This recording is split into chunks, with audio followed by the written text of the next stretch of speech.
অর্জুন সিং কোনো নীতি আদর্শ মানেন না। মঙ্গল পাণ্ডে বঙ্কিমচন্দ্রের ব্যারাকপুরে কোনো গদ্দারের স্থান নেই। ও তৃণমূল থেকে বিজেপিতে গিয়েছিল, গদ্দারি করেছিল, আবার বিজেপি থেকে জিতে তৃণমূলে এসে বিজেপির সঙ্গে গদ্দারি করেছে, আবার তৃণমূল থেকে বিজেপিতে গিয়ে তৃণমূলের সঙ্গে গদ্দারি করেছে। বঙ্কিমচন্দ্র মঙ্গল পাণ্ডের মাটিতে একজন গদ্দার, বেইমান, পুরো ব্যাপারটাকে কলুষিত করছে। এটা ব্যারাকপুরের মানুষের কাছে লজ্জা।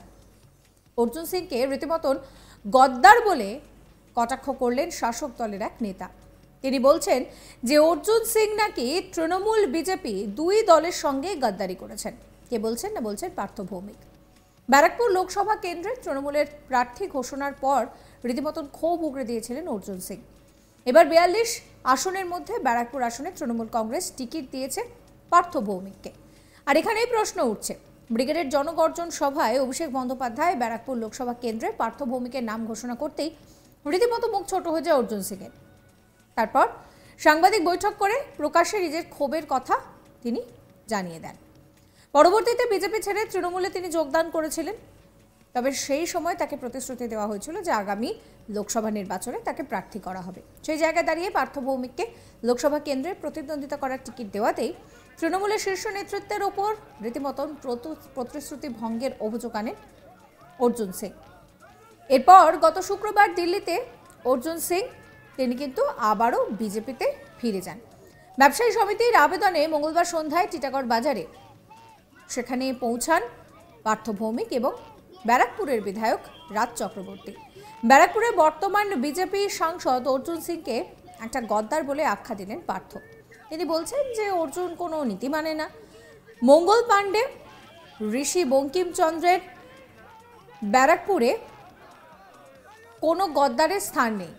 তৃণমূল থেকে বিজেপিতে গিয়ে গদ্দারি করেছিল, আবার বিজেপি থেকে জিতে তৃণমূলের সঙ্গে থেকে বিজেপির সঙ্গে গদ্দারি করেছে, আবার তৃণমূল থেকে বিজেপিতে গিয়ে গদ্দারি করেছে।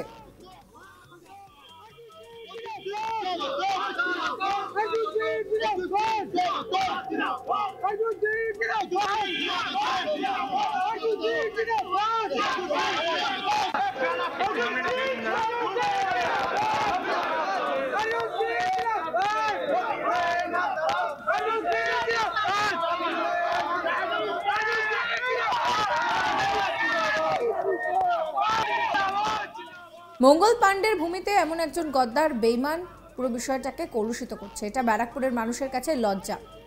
ব্যারাকপুরের মানুষ বোতাম টিপে সেই লজ্জা নিবারণ করবে। ও যত কম ভোট পায় ব্যারাকপুরের মাটি তত শুদ্ধ হবে।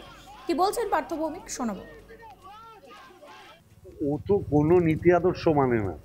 মঙ্গল পাণ্ডে, সুরেন্দ্রনাথ ব্যানার্জি, বঙ্কিমচন্দ্রের ব্যারাকপুর, এখানে কোনো গদ্দারের স্থান নেই।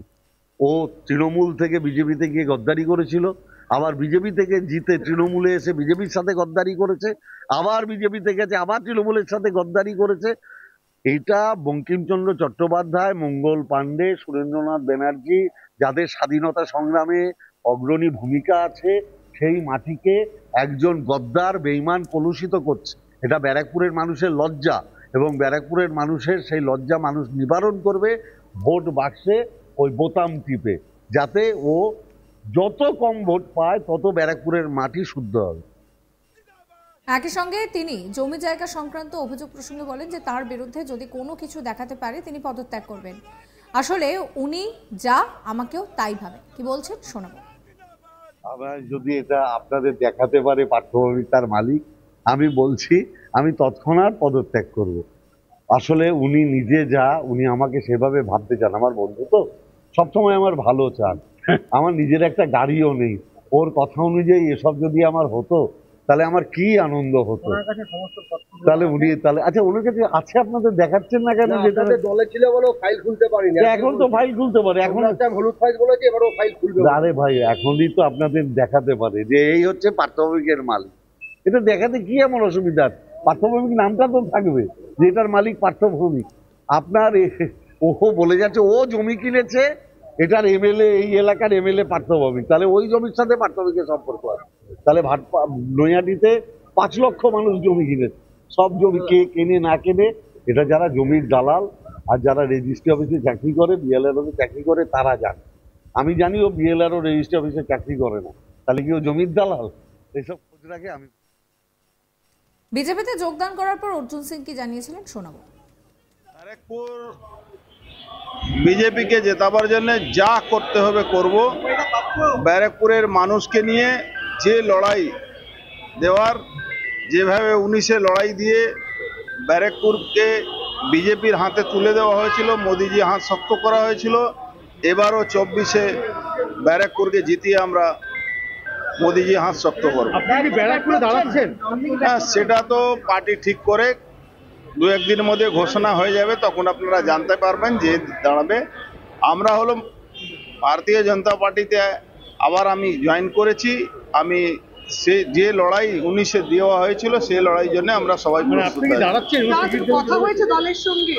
দেখুন, আমি আজকে পার্টিতে জয়েন করেছি। পার্টি কাকে নমিনেশন দেবে সে পার্টি ঠিক করে।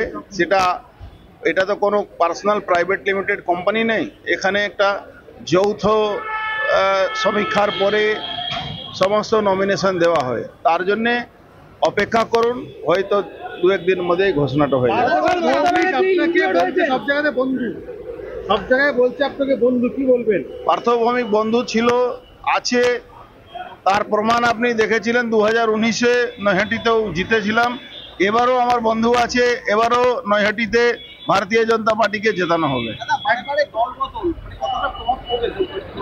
দল বদলের এখানে কোনো ব্যাপার নেই। 2021 সালে যেভাবে মানুষের উপরে অত্যাচার হয়েছিল, সেই অত্যাচার থেকে মানুষকে বাঁচাবার জন্যে ভারতীয় জনতা পার্টি থেকে একটু ডিস্টেন্স রাখা হয়েছিল। কিন্তু যে অপমান ব্যারাকপুরের মানুষের এখনো কন্টিনিউয়াস হচ্ছে, তৃণমূল কংগ্রেসের গুন্ডা পুলিশকে দিয়ে যে অত্যাচার হচ্ছে, সারা বাংলাকে সন্দেশখালি বানিয়ে দেওয়া হয়েছে, তার প্রতিবাদে আবার বিজেপির সঙ্গে হাতে হাত মিলিয়ে লড়াই দেওয়ার জন্য প্রস্তুত হয়েছে। দেখুন, ব্যারাকপুরের মানুষের কাজ আমি করি, ব্যারাকপুরের মানুষের সঙ্গে দিনরাত আমার কাজ আছে। সেখানে ব্যারাকপুরের মানুষ জানে একমাত্র অর্জুন সিং আছে, যে 24 ঘন্টা তাকে পাওয়া যায়। কে কি বললো তাতে ব্যারাকপুরের মানুষের কিচ্ছু যায় আসে না। আপনার ছেলেরও তো প্রার্থী হওয়ার কথা ছিল, মানে সেক্ষেত্রে ওটাই কোনো। দেখুন, আমার ছেলে হবে কি আমি হব কি কে হবে সেটা পার্টি ঠিক করে, পার্টি যা ঠিক করবে সেটাই হবে। Thank you. খুবই দুঃখজনক ঘটনা। আমরা ঠাকুরের কাছে প্রার্থনা করব উনি যত তাড়াতাড়ি হোক, উনি আরোগ্য কামনা করি, যত তাড়াতাড়ি হোক ঠিক হয়ে উনি মানুষের জন্য আসুন। দেখুন, এটা ব্যারাকপুরে অপমান করা হয়েছে। সাবস্ক্রাইব করবেন চ্যানেলটিকে।